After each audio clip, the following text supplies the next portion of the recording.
তোর সাহস তো কম না, তুই অফিস আওয়ারে এখানে আমাকে স্যালুট না করে খেতে বসে গেছিস। তোকে কি আমি খাওয়ার জন্য টাকা দিই নাকি? ভিখারি কোথাকারে এইভাবে রাস্তার মাঝখানে বসে গিলতে শুরু করে দিয়েছে। আগে দেখ গেট থেকে কে বেরাচ্ছে, কে গাড়ি নিয়ে বেরাবে। গেটটা খোলা তোর দায়িত্ব না? তুই গেটটা খুলেছিস আমার জন্য, নিজে এখানে গিলতে বসে গেছিস। অশিক্ষিত কোথাকারে, কমন সেন্স নেই একটা। ম্যাডাম এখন তো সবার লাঞ্চ টাইম, এখন তো কেউ বাইরে বেরোবে না, সেই জন্যই আমি খাচ্ছি না। এইসব লাঞ্চ টাইম ফাঞ্চ টাইম আমি বুঝি না, বুঝতে পারলি তো? তোর কাজ হচ্ছে যখন কেউ বেরোবে তার জন্য গেটটা খুলে দেবো। তুই সেটা কেন করিস রে? কি করছিলি তুই? গিলছিলি কিসের জন্য? তোকে খাওয়ার জন্য এখানে টাকা দেওয়া হয়? সারাদিন তো কিছু না কিছু খেতেই রয়েছিস তুই। একটা কাজ আছে, সামান্য গেট খোলা আর গেটটা বন্ধ করো, সেটাও তোর দ্বারা হচ্ছে না। ম্যাডাম আমাকে ক্ষমা করে দিন, এরকম আর কোনোদিন হবে না। হবে না তো তুই বলিসই না, তোর আবার এই জিনিসটাই হবে। কেন বলতো? তোদের কান কাটা, তোদের কোনো যায় আসে না আমরা কি বললাম না বললাম। একটা স্যালিউট করতে পারিসনি, এখনো দাঁড়িয়ে রয়েছিস, একটা স্যালুট পর্যন্ত করলি না, গেটটা পর্যন্ত খুললি না। আমাকে নিজের হাতে গেটটা খুলে বেরাতে হলো তোর জন্য। আর একটা স্যালুট করতে কি প্রবলেম হয় রে তোদের? সারাদিন শুধু খাই খাই আর খাই। আমি ম্যানেজারকে বলবো যাতে তোকে এখান থেকে লাথি মেরে বার করে দেয়। তোর জায়গায় যাতে অন্য কোনো একটা লোককে নিয়ে এসে, যে কাজের, যে জানে যে তার কাজটা ঠিক কিভাবে করতে হয়। বুঝতে পারলি তো? ম্যাডাম আপনাদের লাঞ্চ টাইম তো একটাই হয়, সেখানে আমি দুটোই খাচ্ছি। আপনার তো খাওয়া হয়ে গেছে বলুন। বেশি বড় বড় কথা না রে তোর, একদম না, চুপ করে থাক, আমার মাথা খারাপ করবি না। বেশি বড় বড় কথা শিখেছি, সর এখান থেকে।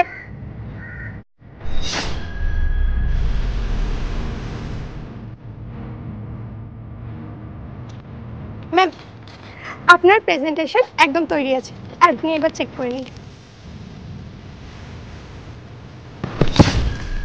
এটা প্রেজেন্টেশন হয়েছে? ম্যাম প্রেজেন্টেশনটা যদি ঠিক নাও হয়ে থাকে, আপনি এইভাবে এটা আমার মুখে ছুঁড়ে মারতে পারেন না। আমি কি করতে পারবো কি করতে পারবো না তা 2 টাকার এমপ্লয়ি তুমি আমাকে শেখাবে? আমারই ভুল হয়েছে এই প্রজেক্টটা তোমাকে করতে দেওয়া। ইউজলেস। কি বললেন? ইউজলেস? ম্যাম আপনি ভুলে যাবেন না, আমি যথেষ্ট স্টাডি করে এই জবটা পেয়েছি। আমি একদমই ইউজলেস নই, সারাদিন এই প্রজেক্টের উপরে আমি কাজ করেছি। এটাই যদি আপনার কোনো সমস্যা থাকে আপনি আমাকে বলুন যে পল্লবী প্রজেক্টটা ভুল আছে, ওটা আমি ঠিক করে দিতাম। তা না, আপনি আমার ছোট বড় করে অপমান করছেন, আমার মুখে ফাইলটা ছুঁড়ে মারছেন। মানছি আমি আপনার আন্ডারে কাজ করি, আপনার থেকে নিচু পোস্টে কাজ করি, আপনি এই কোম্পানির বস আর আমি সামান্য একটা এমপ্লয়ি। তার মানে এই নয় আপনি আমায় অপমান করতে পারেন। খুব খারাপ লাগছে না? একটু আগে সিকিউরিটি গার্ডের খাবারটা তুমি লাথি মেরে ফেলে দিলে। চিন্তা করো ওর কত খারাপ লেগেছে। আমি ক্যামেরাতে সব কিছু দেখেছি। অন্যকে অপমান করতে খুব ভালো লাগে, আর যখন সেই অপমানটা নিজের ওপরে হয় তখন খুব খারাপ লাগে, তাই না? ম্যাডাম আপনি একটা সিকিউরিটি গার্ডের সাথে আমার কি করে তুলনা করতে পারেন বলুন তো? আরে উনি তো কোনো কাজই করেন না, সারাদিন দাঁড়িয়ে থাকে আর খেতে থাকে। আপনি জানেন ও দিনে কতবার করে খাবার খায়? আরে ওদের কোনো টাইমের জ্ঞান নেই, সারাদিন দাঁড়িয়ে থাকে। ওর কাজটা কি?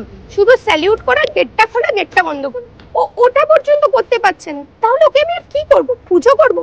আমার মনে হয় না আমি কিছু ভুল করেছি, যা করেছি ঠিক করেছি, যাতে নেক্সট টাইম ও বুঝতে পারে যে ওর আসলে কাজটা কি। চুপ, একদম চুপ। ও তোর লাঞ্চ টাইমে লাঞ্চ করছিল, আর তুমি তোমার পার্সোনাল কাজ ওকে দিয়ে করাও। এটা তোর কাজেই পড়ে না। হ্যাঁ, আর কি বলছিলে? ও কোনো কাজ করেন?